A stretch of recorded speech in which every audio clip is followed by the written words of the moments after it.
Un nuovo modo di curare l'infarto, rivascolarizzazione immediata e terapie personalizzate. Parte da Padova lo studio guidato dal professor Giuseppe Tarantini, direttore dell'emodinamica e della cardiologia interventistica dell'azienda ospedaliera, che ha coinvolto 40 centri in Europa e nel mondo. L'analisi, denominata Target First, ha arruolato oltre 2200 pazienti con infarto miocardico e i risultati sono stati pubblicati sul New England Journal of Medicine. È un protocollo di nuova modalità di cura dell'infarto, perché una volta che un paziente ha un infarto può avere delle recidive di infarto, ma può anche sanguinare tanto se la terapia non è aggiustata e personalizzata sul paziente.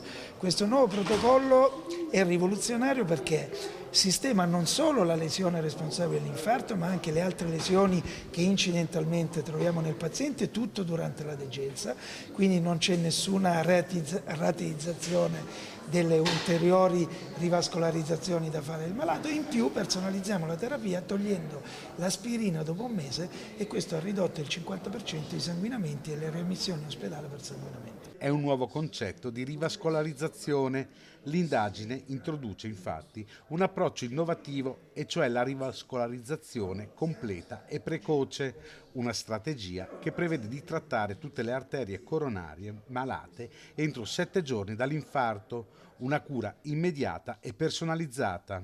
Cioè non c'è più una generalizzazione, è un po' come le polmoniti, cioè un tempo le polmoniti davano antibiotico e basta, adesso cosa fai? Fai l'antibiogramma e gli dai l'antibiotico giusto, così si farà nell'infarto, cioè si fa una rivascolarizzazione adeguata per quel tipo di malattia in quel paziente e poi la terapia antigrana si adeguerà su quel paziente, quindi non come se fosse un altro paziente.